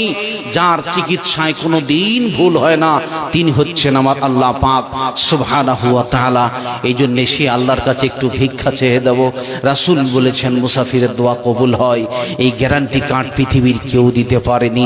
এই জন্য আপনি যত ডাক্তার দেখিয়েছেন, রাত্রিবেলায় পেট কিনকিন করছে, পেটের ব্যথায় থামতে পারি না, কচ করে ডাক্তারের কাছে যাওয়ার পর ডাক্তার ছবি তুলে নিল, রিপোর্ট এলো অ্যাপেন্ডিসাইড অথবা পেটে পাথর, অপারেশন করতে হবে, 2 লাখ নগদ লাগবে।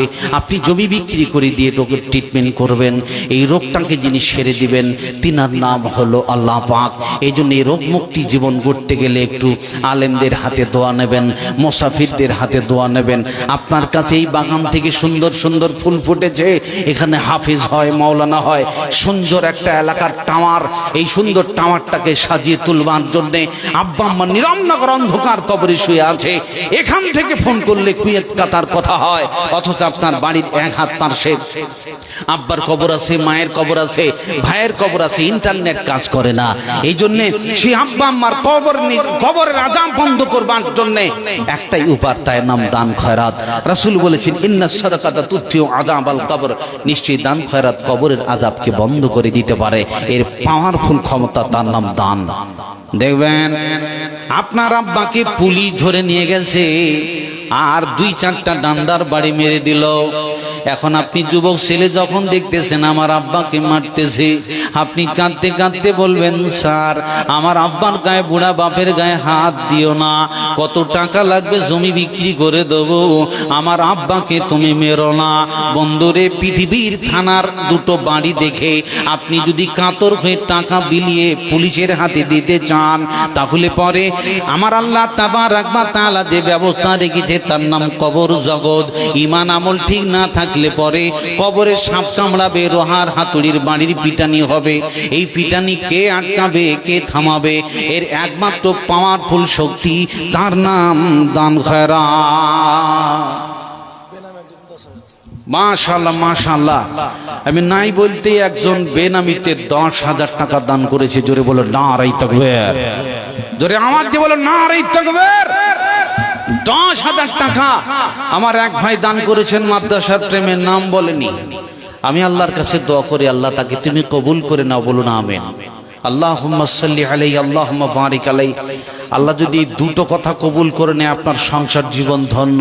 আল্লাহ তার উপর রহমত নাজিল করো, আল্লাহ তার উপর বরকত নাজিল করো। আল্লাহ যদি আপনার বাড়িতে রহমতের টাওয়ার বসায় আর বরকতের টাওয়ার বসায়, পৃথিবীর কোনো মানুষ আপনার সম্পদ ঠেকাতে পারবে না।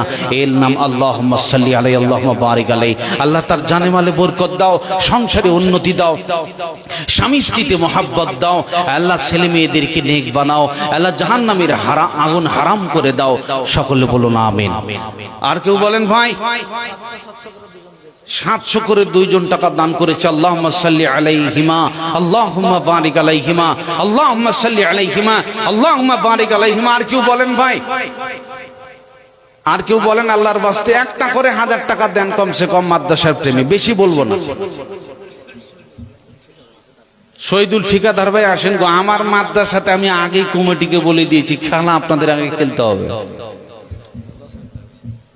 আসেন ভাই এদিকে, আল্লাহর রাস্তায় আসেন, মুসাফা করবো, এখানে ক্যামেরা হচ্ছে, দেখা হবে কিয়ামতের দিন ইনশাআল্লাহ, আপনারা সবাই সাক্ষী। আসেন ভাই, যুবক ভাই আল্লাহর রাস্তায় আসেন। উনি দেখতে শুরু থেকেই মাশাআল্লাহ খুব ধ্যান করে শুনছেন। আসুন ভাই, আল্লাহর যুবক ভাইয়ের একটা করে প্রোমো করো আল্লাহর বাস্তে মাদ্রাসার প্রেমে। মাশাআল্লাহ একটা দেখছি, কি এটা কদু কেমন না ঝুমকা? আচ্ছা আচ্ছা, এটা টাকা কত আছে? 6,500 টাকা। এমনি করে উনার নাকের একটা ফুল আছে মনে হয়, আর একটা কানের ঝুমকা আছে। মোহাম্মতের সাথে জোরে বলে নারে তাকবীর। উনি কে মরে গেছেন বললেন? উনার মা। মাশাআল্লাহ মাশাআল্লাহ। রব্বুল আলামিন একজন যুবক ছেলে, তার মা মারা গেছে, কানের ঝুমকা খুলে দিল, 6,500 টাকা দিল। রব্বুল আলামিন তার আম্মা নীরবনগর অন্ধকার কবরে কি অবস্থায় আছে, ইন্টারনেট অসহায়, ক্যামেরা কাজ করে না, সিসি ক্যামেরা বন্ধ, ইউটিউবার বন্ধ, সাংবাদিক যেতে পারে না। আল্লাহ তোমার একটা ক্ষমতা পৃথিবীতে আছে, তার নাম ইন্নাস সাদকাতা তাদফাতুতফিউ আযাবাল কবর। দান খয়রাত কবরের আযাব নিভিয়ে দিতে পারে। আম্মা নীরবনগর অন্ধকার কবরে কি অবস্থায় আছে আমরা তা জানি না। আল্লাহ এই দানির বরকতে বাদৌলতে মৌলাই কারীম তার কবর তুমি প্রশস্ত করে দাও। কোন যদি আমলে আটকা পড়ে থাকে মৌলাই কারীম, আল্লাহ তার উপর তুমি রহমত নাজিল করো। আল্লাহ তার উপর তুমি, আল্লাহ তাকে তুমি ক্ষমা করে দাও। আল্লাহ তার তুমি কবর প্রশস্ত করে দাও, জান্নাতের ফুল বাগান বানিয়ে দাও। এমনি করে আমার যুবক ভাইকে তুমি ইমানদার বানাও, সংসারে উন্নতি দাও, ছেলে মেয়েদের নেক বানাও, আমিন। মাদ্রাসার শিক্ষক জিয়াউল হক শিক্ষক, উনি ওনার মা। আচ্ছা আচ্ছা, ওই আগেকার যুগে যে গলার তাবিজ হতো না, সোনার গলার সোনার তাবিজ। মাশাআল্লাহ, জিয়াউল হক উনার মা। আমাদের শিক্ষক গলার তাবিজ যেগুলো দেখি আপনাদের দিকে ভালোই চলে, ওই তাবিজ টাইপের ইয়া হয়। যদি আমাদের দক্ষিণ দিনাজপুরে ওই ডিজাইনটা চলে না, আপনাদের দিকে ভালোই চলে। গলার তাবিজ জিয়াউল হকের মা মাদ্রাসার শিক্ষক। জোরে বলো নারে তাকবীর। মৌলবীদেরকে অত অবহেলা করিয়েন না গো, তারা ভালো করে জানে মা, তার মায়ের জন্য যে গলার হার, মায়ের গলার হার আল্লাহর বাস্তে মাদ্রাসার প্রেমে দান করেছে। আল্লাহ এই গলার হারের বাদৌলতে মাওলাই কারীম তার কবর তুমি প্রশস্ত করে দাও, বলুন আমিন। আল্লাহ তাকে তুমি ক্ষমা করে দাও, আল্লাহ তাকে তুমি রহম করো। আল্লাহ কোন আমলে যদি আটকা পড়ে থাকে আমরা যেতে পারবো না, তবে আল্লাহ এই দানের বাদৌলতে কবর তুমি জান্নাতের ফুল বাগান বানায় দাও, বলুন আমিন। আমার ভাই জিয়াউল হক, আল্লাহ উনাকে সম্মানিত আলেম হিসাবে কবুল করে নাও। আল্লাহ এই দানের বাদৌলতে তার সংসারে উন্নতি দাও, ছেলে মেয়েদেরকে নেক বানাও। আল্লাহ বাড়ির অশান্তি বালা মুসিবত তুমি দূর করে দাও। আল্লাহ এই দানের বাদৌলতে কোটি কোটি টাকা ইনকামের পথ ও পন্থা খুলে দাও, বলুন আমিন। এমনি করে আরেকজন 500 টাকা দান করেছে। আল্লাহুম্মা সাল্লি আলাইহি আল্লাহুম্মা বারিক আলাইহি। মাশাআল্লাহ ভাই, কত বলেন? 60 টাকা দিয়েছে। কত কত? আচ্ছা শোনেন, আরেকটা শোনেন, আমি কিছু করব না আপনাকে। বউয়ের নামে 2000, বেশি নয়। যে বউ আপনাকে গরম পানি দুনিয়ার সব করে খেলেছে, 2 নারে তাকবীর।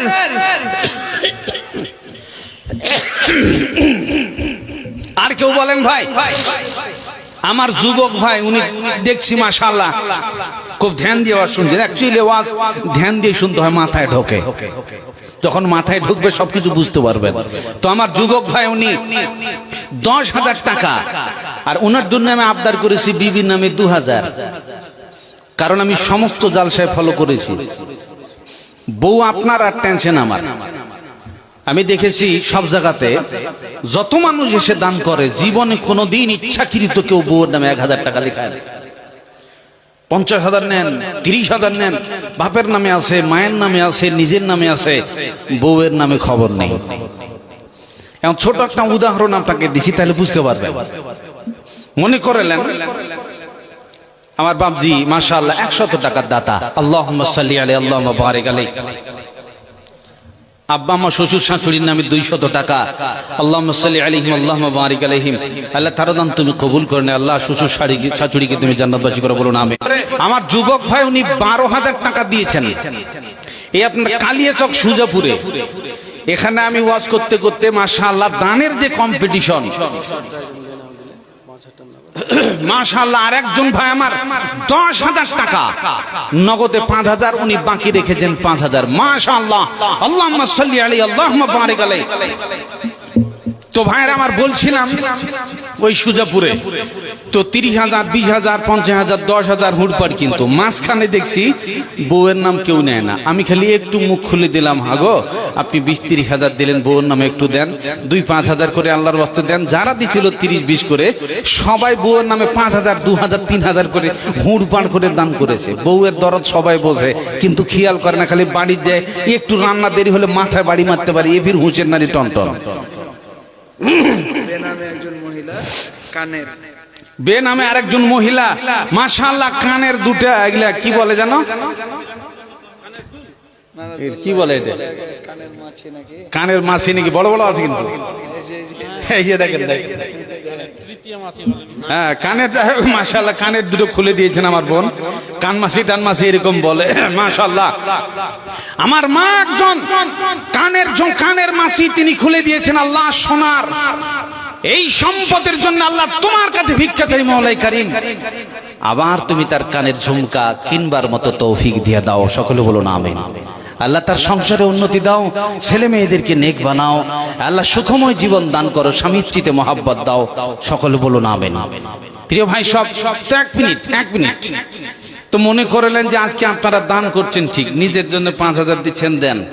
তো আপনি তো নিজে বিবেচনা করবেন না, আমাকে ধরিয়ে দিতে হবে। যেরকম আমার ভাই 10,000 দিল, তো বউয়ের নাম আমাকে 2,000 নিতে হলো। এরকম আপনার এই একটা ধুলিয়ান এখানে বুঝলেন, কমিটিরা সবাই আছে, দিছে ঠিক, কিন্তু কেউ বউয়ের নামে দেয় না। আমি বললাম মনে করলেন আজকে আপনার বাড়িতে একজন খাদেমা মহিলা কাজ করে, মেয়েটা শুধু আপনার বাড়িতে ঝাড়ু দিয়ে দেবে, রান্না করে দেবে। এই মেয়েটি আপনার বাড়িতে পরিষেবা দেওয়ার কারণে, রান্না বান্না করে দেওয়ার কারণে উচিত মতো আপনি তাকে 5-7-8,000 টাকা মাসে মাসে বুঝে দেন, অন্য সুবিধা পাবে না। এমনি করে তাকে কাজ করাতে গিয়ে যদি বলো মেরে তোকে জুতিয়ে দেবো, দাঁত ফেলে দেবো, সঙ্গে কাজ ছেড়ে পালিয়ে যাবে, তোমার কাছে থাকবে না। এমনি করে এই মেয়েটা আপনার বাড়িতে কাজ করে বলে আপনি 7-8,000, 10,000 টাকা মাসে মাসে বুঝে দিলেন।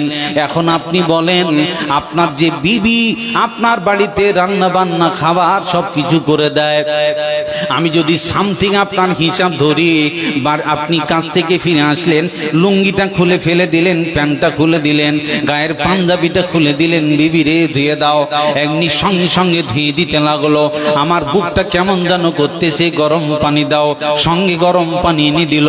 এত কিছু পরিবেশন যে আপনার বিবি করে, আমি যদি আপনার রান্না বান্নার হিসাব হিসাবটা ধরি তাহলে পরে 10,000 মাস আসবে। এমনি করে গোটা পৃথিবীর একটা শান্তি বিবি ছাড়া কেউ দিতে পারে না। এখন বিবির শারীরিক সম্পর্কের জন্য আপনি যদি তার হিসাব ধরেন তাহলে 20,000 মাসের কম হবে না। এখন আপনি অন্যান্য পরিষেবা বিবির দেখতে গেলে আপনার বিবির কমসে কম 30-40,000 টাকা মাস আসবে। এখন আপনি বলেন, যে বিবি আপনার খাবার দেয়, সেবা করে দেয়, আপনার সব কিছু করে দেয়, পাশে কেউ দাঁড়ায় না, আপনার জীবনের সব সুখ আপনাকে নিংড়ে দেয়, এরকম একটা বিবি যে আপনার পিছনে জীবন দিয়ে দিল, এই বিবি এখন আপনি বলেন তার মাসে মাসে বেতন কত হতে পারে? আর আপনি বিবেচনা করে একটু জানছেন 2,000 দিলেন না, 1 মাসের বেতন আল্লাহর বাস্তে খালি দিলেন না। আমার একদম যুবক ভাই, উনি 12,000 টাকা দান করেছেন আল্লাহর বাস্তে। আল্লাহ তোমার কাছে ভিক্ষা চাই মৌলাই করিম, আল্লাহ আল্লাহুম্মা সাল্লি আলাইহি আল্লাহুম্মা বারিক আলাইহি। আল্লাহ আমার যুবক ভাইয়ের দান তুমি কবুল করে নাও। আল্লাহ তার এই 12,000 টাকার বিনিময়ে আল্লাহ কোটি কোটি টাকা ইনকামের পথপন্থা খুলে দাও। আল্লাহ স্বামী স্ত্রীতে মহব্বত দান করো। আল্লাহ ছেলে মেয়েদেরকেও তুমি নেক দান করো। আল্লাহ বাড়ির অশান্তি বালা মুসিবত দূর করে দাও। আল্লাহ এই দানের বাদৌলাতে আল্লাহ রাস্তায় বেরিয়ে গেলাম, একটা টোটোর সাথে ধাক্কা লেগে গেল, পাটা ভেঙে গেল, চিরতরের জন্য পঙ্গু হলাম। আল্লাহ এরকম বিপজ্জনক অ্যাক্সিডেন্ট থেকে রক্ষা করো, হেফাজতের জীবন দাও, সুস্থতার জীবন দাও। আল্লাহুম্মা আমিন আমিন আমিন। আর কেউ বলেন ভাই, মাদ্রাসার কমিটিগুলো নাই গো, একটা করে 1,000 টাকা দেন। মাদ্রাসার কমিটিগুলো নেই। আল্লাহর বাস্তে মাদ্রাসার বাড়ির কাছের ট্রেন ছাড়া পড়ে বেশি। অনেকজন আছে এরকম যে বাড়ির কাছে ট্রেন যাবো যাবো করতে করতে পালিয়ে গেছে। তেমনি করে আপনারা আল্লাহর বাস্তে দেন। শহীদুল ইসলাম ভাই আমার 1,000। আর কেউ বলেন আল্লাহর বাস্তে? কি নাম? আব্দুল সামাদ, আমাদের মাদ্রাসার নাজিম সাহেব 5,000। মাশাআল্লাহ। কই নাজিম সাহেব আছে? কোনটা নাজিম সাহেব? কই গো মোল্লা হাসান গো ডাকছে। নাজিম সাহেব, আল্লাহ আপনাকে ভালো পদ দিয়েছে। আল্লাহ আগে বলেন আপনারা আমিন, তাকে কবুল করুন। বলুন আমিন। হ্যাঁ, তা মুসাফা তো করবোই আল্লাহর রাস্তে। আমি শেষের অপারেশনটা তো ওইভাবে করলে আর হবে না। কই নাজিম সাহেব আসেন, আল্লাহর রাস্তে মুসাফা করবো। খালি কোনো সমস্যা নেই, আল্লাহর রাস্তে আসেন। আমি বলবো আমার মাদ্রাসারও কথা, কারণ আমি যেহেতু মাদ্রাসা চালাইতে এই মাদ্রাসার দরদ বুঝি। আসেন নাজিম সাহেব আসেন, আল্লাহ আপনাকে বড় সম্মান দিয়েছে, আল্লাহ তার সম্মান কবুল করুক। বলুন আমিন। কোনো হিংসা নেই। এমন কিছু কাজ আছে যা দেখে খারাপ লাগে, পরিণাম ভালো। আমি আপনাকে বলবো ইনশাআল্লাহ, একটু ধৈর্য ধরেন। খালি মাদ্রাসার জন্য এখন জিহাদ চলছে, একটু ইকিচ বিকিচ করবেন না। আসেন আল্লাহর বাস্তে। কত করেছেন? আচ্ছা, বউর নামে 1,000। আর এক বউর নামে শোনেন শোনেন শোনেন, আর এক বাস 8। উনি 7 বলেছেন আল্লাহর বাস্তে যে আর 2,000 করেন। তো বউর নামে 8 লেখেন, দিতে হবে ওনাকে। যাবে কোথায়? মাদ্রাসা ধরে আদায় করে নেবেন, পকেট মেরে লিবেন। জোরে বলো না রে তাকবীর। মাদ্রাসার নাজিম সাহেব উনি আল্লাহর বাস্তে 8,000, উনি বউর নাম বলেনি, তাও মানে মনে করলেন অ্যাকাউন্টে ভরাই লিছে। আচ্ছা, ওই যে লক্ষ্মীর ভান্ডারের টাকা ঢোকে, তা মাসে মাঝে যে পুক পুক করে ঢোকে, ওটা আপনার অ্যাকাউন্টে জীবনে ঢুকেছে? বুঝতে পারেননি আপনারা? ঢুকেছে জীবনে, সব বউয়ের অ্যাকাউন্টে ঢোকে। তো কেন আপনার অ্যাকাউন্টে ঢোকে না? একটু গোলমাল হয়ে যায় না কেন? একবারও আপনার ঢুকলো না কেন? তার মানে অ্যাকাউন্ট যার যেটা, তার সেখানেই কিন্তু ঢুকবে। আপনি যদি দান করেন আপনার, সেটা আপনার অ্যাকাউন্টে ঢুকবে। আপনি যদি আপনার বউয়ের নামে দেন, তাহলে সেটা বউয়ের নামে ঢুকবে, তা না হলে লক্ষ্মীর ভান্ডার ঢুকবে না। মা বোনরা, চোখের সামনে এখানে দেখে নেবেন, চাচা নিজে জানবাসা। এখানে চোখের সামনে স্বামী খবর নেয় না, তাহলে পরকালে দৌড়াদৌড়িটি কেমন হবে? ঘুরে তাকাবে? ঘুরে বলুন তাকাবে? প্রিয় ভাই সব আল্লাহর বাস্তে, যাক নাজিম সাহেব উনির কাছ থেকে আমার আবদার 8,000 টাকা উনি মাদ্রাসার প্রেমে দান করেছেন। আল্লাহুম্মা সাল্লি আলাইহি আল্লাহুম্মা বারিক আলাইহি জাযাকাল্লাহু হায়াকাল্লাহু বারাকাল্লাহ। রব্বুল আলামিন মাদ্রাসার নাজিম সাহেব 8,000 টাকা দান করেছেন। আল্লাহ তার দান তুমি কবুল করে নাও। আল্লাহ তার মনের কামনা বাসনা পূরণ করে দাও। আল্লাহ তাকে সম্মানের রুজি দাও, স্বামী স্ত্রীতে মহব্বত দাও, ছেলে মেয়েদেরকে নেক বানাও। বানাও, বিপজ্জনক অ্যাক্সিডেন্ট থেকে রক্ষা করো রব্বুল আলামিন। একটা ধানের ঢিপিতে আমার অনুমান ছিল 10 কুইন্টাল হবে, ওজন করে দেখছি 13 কুইন্টাল হলো, তার মানে মাঝখানে 3 কুইন্টাল বেশি হবে। পৃথিবীর কোনো মানুষ জানে না, এর নাম বরকত। আল্লাহ তার জানে মালে বরকত দাও, ব্যবসা বাণিজ্যে উন্নতি দাও আল্লাহ। আমি রাস্তায় বেরিয়ে গেলাম, বিপদ হলে পরে চিরতরের জন্য পঙ্গু হবে, 2 লাখ টাকা যাবে। আল্লাহ দানের বাদৌলতে রাস্তায় কত শত বিপদ হতেছে, এরকম বিপজ্জনক অ্যাক্সিডেন্ট থেকে রক্ষা করো। প্রতিটা মানুষ রোগে আক্রান্ত, আল্লাহ বিপজ্জনক রোগ থেকে রক্ষা করো। সকলে বলুন আমিন। আর কেউ বলেন আল্লাহর বাস্তে? আর কেউ বলেন ভাই একটা করে 1000 টাকা আল্লাহর বাস্তে? আর কেউ বলেন ভাই একটা করে 1000 করে আল্লাহর বাস্তে? না টাকা থাকে নাম লেখায় দেন গো, কালকে দেবেন। আপনারা দেখবেন আমার মাদ্রাসাতে একজন লোক ৭০,০০০, ৮০,০০০, ৫০,০০০, ৬০,০০০, ৪০,০০০, ৩০,০০০, ১০,০০০, ৫,০০০ টাকাগুলো হুড়পাড় করে দেয়। এটা আমার মাদ্রাসার কথা বলছি। আর আপনার এখানে তো খুব কম বাজেট ধরেছে আল্লাহর বাস্তে। এই যে আপনার এখানে চক মহরম, এখানে তো ৭-৮ বছর ধরে আমি আসছি, এবারও আছে, আপনার 25 তারিখে ওখানে আছে, এবারও আল্লাহর বাস্তে। ওখানেও মোটামোটা একজন এসে আপনার ওই মালদার ওই দিক থেকে একজন এসে বলছে একটা বিল্ডিং বানাতে 3 লাখ টাকা দেবো, একটা ঘর বানিয়ে দিব। কত দাঁটা নেবেন আল্লাহর বাস্তে? আসুন ভাই, কেশিয়া সাহেব কই গো? কেশিয়া সাহেব নাই কই? আসেন আসেন, মুসাফা করবো, আসেন আল্লাহর বাস্তে। মানুষদেরকে শিখাতে হবে আপনাদেরকে আল্লাহর বাস্তে। দেখছি সবাই হ্যান্টামেন্টে আছে, কিছু করে আল্লাহর বাস্তে। কত করছেন? 5 করতে হবে আল্লাহর বাস্তে। কত দিবেন তাহলে? আমার স্ত্রী দিয়েছে আল্লাহ 2000। তা আপনি দিবেন না এই মহবিলে? না আমি দিয়েছি তো। ও দিয়েছে আগে? কত দিয়েছে? তারপরে দুজনা মিলে 7,000 দিয়েছে। একটু 10টা পুরো যাবে না বাবজি? বাবজি 10টা পুরো যাবে না? ওরে বাবা, তার মানে যে কসম খেয়ে নিয়েছে একটু হিলবে না, কসম খাওয়া আছে ভাই। যাই হোক ভাই, আর কেউ আছেন বলেন আল্লাহর বাস্তে? কসম খেয়ে নিলে কিছু করার নাই। তার মানে মাদ্রাসা, আমি বিশেষ করে কমিটি যারা আছে, একটু আপনাদেরকে হাতটা বাড়াতে হবে। আল্লাহ আপনাকে যেহেতু এই সম্মানটা দিয়েছেন, আপনারা বর্তমান যুগে মাদ্রাসা, একটা মাদ্রাসায় শিক্ষক কতটুকু বেতন পায় গো আপনারা অনুমান করেন। আজকে মাদ্রাসায় ছাত্র থাকে না কেন? আপনি তো নিজেই দেন না, কারণ আপনি নিজেই বুঝে ফেলেছেন যে এই মাদ্রাসাতে পড়ে 5-7 হাজার টাকাও বেতন পাবে, আমি দিব কেন? খেপা আছে দেখি। এই জন্য আপনি মিশনে গিয়ে 1 লাখ টাকা ভর্তি ফি দিলেন, কোনো মায়া নেই।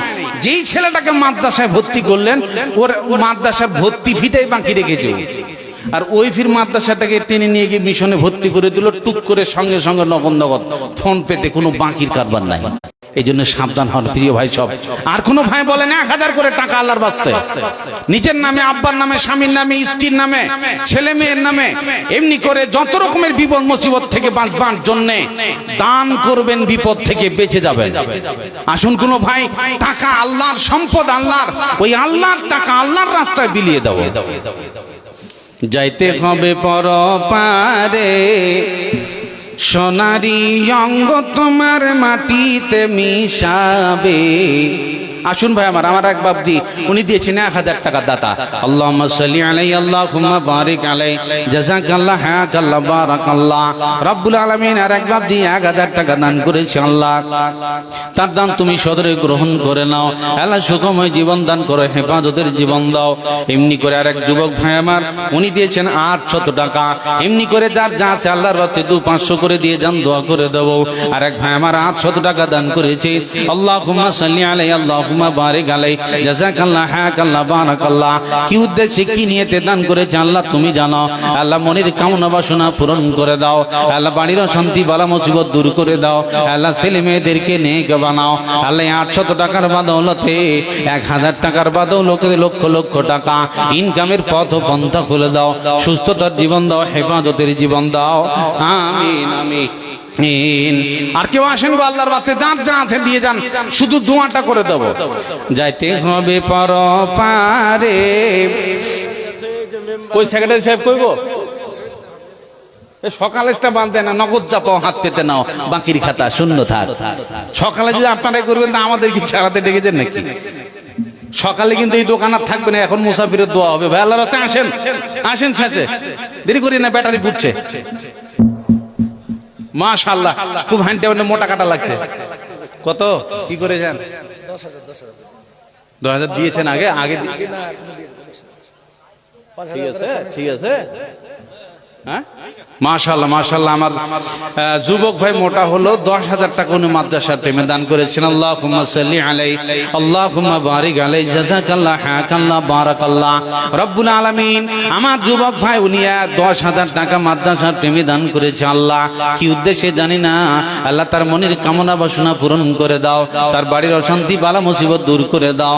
এমনি করে 10,000 টাকার বদৌলতে লক্ষ কোটি কোটি টাকা ইনকামের পথ পন্থা খুলে দাও, রোগমুক্ত জীবন দাও, হেফাজতের জীবন দাও, ছেলে মেয়েদেরকে নেক বানাও, বাড়ির অশান্তি বালা মুসিবত দূর করে দাও, আমিন আমিন। আর কেউ বলেন? যাইতে হবে পরপারে, সোনারি অঙ্গ তোমার মাটিতে মিশাবে, যাইতে হবে পরপারে, দুনিয়ার মায়ায় রইলে পড়িয়া, কি জবাব দিবে বন্ধু কবরেতে যাইয়া। কবরের মাটি সব চোর ঘাটি, কবরের মাটি সব চোর ঘাটি, কেমনে থাকবে তুমি তাহার ভিতরে, যাইতে হবে পরপারে, সোনারি অঙ্গ তোমার মাটিতে মিশাবে, যাইতে হবে পরপারে, হাসরের ময়দান ভীষণ কঠিন স্থান, কেমনে পাড়ি দিবে পুলসে রাতের পুল, মিজানের পাল্লা যদি না ভারী হয়, নেকির পাল্লা যদি না ভারী হয়, কেমনে যাইবে তুমি জান্নাতের ভিতরে, যাইতে হবে পরপারে, সোনারি অঙ্গ তোমার মাটিতে মিশাবে, যাইতে হবে পরপারে। আর কেউ আছে? আর কেউ আছেন? আর কেউ আছেন ভাই? যাই হোক।